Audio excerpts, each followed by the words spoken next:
Okay, today we are looking at shape, center, and spread, and this is something that we have worked with before. I believe we start looking at actual data displays in elementary at some point. So there are two types of data displays that we look at.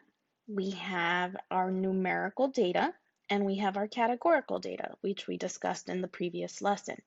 So displays for numerical data. An example would be line plots, right? We look at this when we start graphing on a number line. Histograms. Histograms show measurement, okay? And box plots would be our last numerical data display, okay? So how do we know the difference? A numerical data display will always involve a number line. Okay. On the other hand, we have categorical data. So what kind of graphs have you seen to display categorical data? We have bar graphs, we have circle graphs, right? In other words, anything that does not involve a number line. So we have the following data. It says the table gives data about a random sample of 20 babies born at a hospital. Make a line plot for the distribution of birth months, birth weight, and mother's age. So you can see that there are 3 number lines already plotted here for you. If you are copying your notes on a separate piece of paper, just draw a quick number line using the labels given here. Go ahead and make a dot plot, and if you don't remember, I will show you using birth month. Okay, so here's my birth month column. This is what I'm going to use to do my data display. How we do this is we use dots, or I like to use X's. So I'm going to zoom in a little bit here. Okay, my first one is 5. I'm going to place an X at 5. Second one is 7. Place an X at 7. And so on and so forth. So go ahead and hit the pause button, make your number lines, make your dot plots. You have birth month, birth weight, and mother's age to look at. Take a few minutes to complete that and then come back here.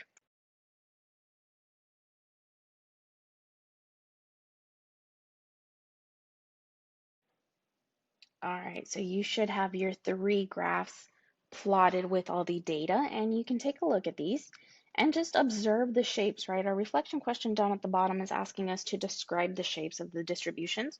So if we start by looking at birth month, you can see the shape made here, right? It looks to be sort of level, okay? There is probably, I would say, even distribution among the data set.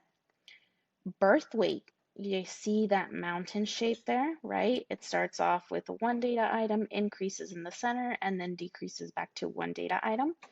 And down at the bottom, mother's age, we have that mound on the left side and then that single data point all the way to the right side.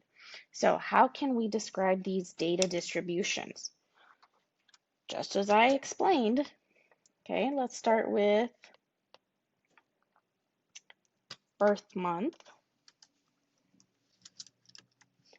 We can say it's fairly level. And the data is more or less evenly distributed.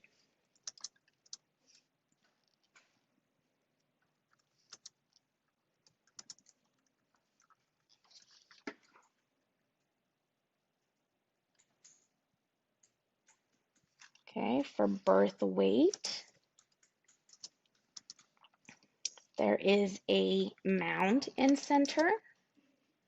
Okay, and it is symmetrical, meaning we can take our data and cut it right down the center, and you can see that the left side is just about equal to the right side.